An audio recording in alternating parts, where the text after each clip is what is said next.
Hello, friends. Welcome to another Fierce Street review. I am still your solo host because Trent has that whole day job situation.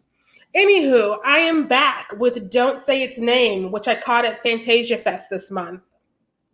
Knowing me, there's going to be some spoilers just because I'm a ranter and it just happens organically. I can't control it, as some of you might already know, remember, have feels about. So let us get a quick little rundown. Well, this one's not so quick, so drink your beer. Um, the small snow-covered indigenous community is about to see an upturn. Mining company WEC has just made an agreement for drilling on the tribal land, and it's looking like everyone will benefit except the land itself. Local activist Karis Redwater is one of those protesting the deal when her voice is silenced in a hit and run that remains unsolved. So as WEC begins their assault on the land itself retaliates against WEC and all those who support it.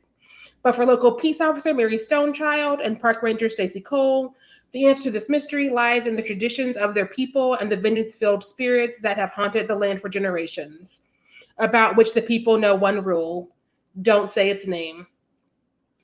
I have never seen a feminist indigenous horror movie, so kudos just for that. I've watched a lot of horror. I've turned 25 quite a few times, and that's a lot of years of just watching horror. And I've never had that experience. I've never felt that level of girl power, and I lived for that moment. I'm not gonna lie. I wish there was more of that to point to, but unfortunately, I live in America. Stacey Cole specifically is a fearless hero, and I wanted more of that character from the second I met her. She doesn't take shit from men. She doesn't need to be rescued. She's out rescuing other people. And she can also sit down and figure out the emotional journey that needs to happen in order for the murders to stop. So I'm a fan. Let us have complex femmes who are definitely able to do more than one thing. And it's not the typical male-written idea of strong.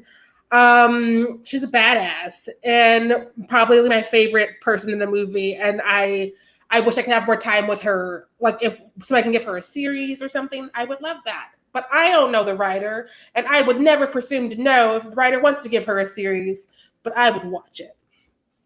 Anywho, I'm not gonna lie, the dialogue isn't great, and the overall story is predictable. However, it gains something by being told through a new lens, because we've seen this story done many, many times, but not like this. Because again, I read that giant blurb that they gave us because so much of that is just relevant still today.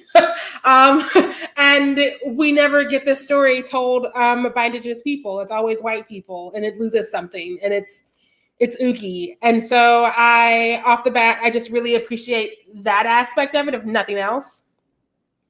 It's also just not as bad as quite a few of the movies the horror community keeps claiming are classics.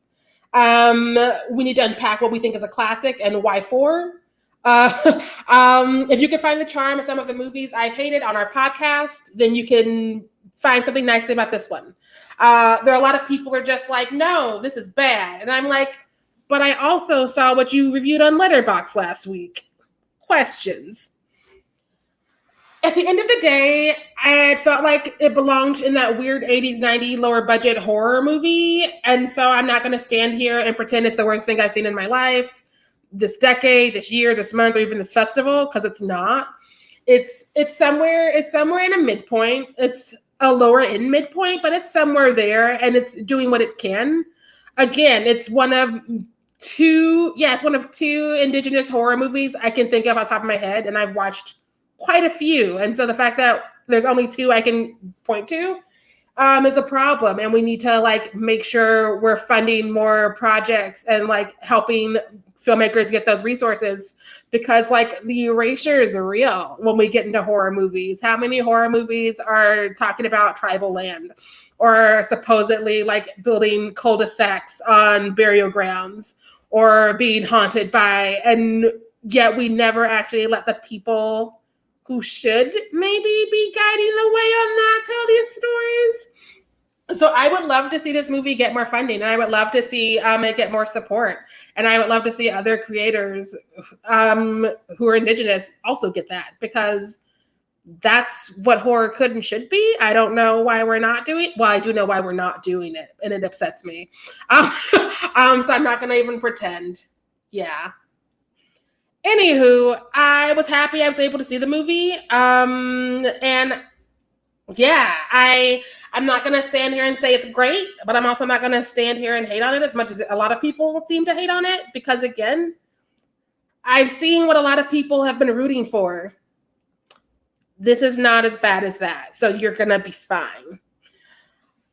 With that being said, this is again, I wish that we had something in between the yay and the nay, because like I don't need to see it again, but I would not be upset if it was on again. Whereas when I nay a movie, it's dead to me. This is somewhere definitely in that mid range, lower mid range, but somewhere in that mid range. And I think it's worth talking about and having a dialogue about. And I also just, there are so many individual parts of it I love. But this is getting to be a long review, so I'm going to stop talking. What was that? Special thanks to our friends at Fantasia Fest for providing me access to see any of the movies that have thoughts on anything, because they could have said no, and then I wouldn't have an opinion on anything, and me and my beer would be watching The Nanny, which is not what she would want. Anywho's, bye.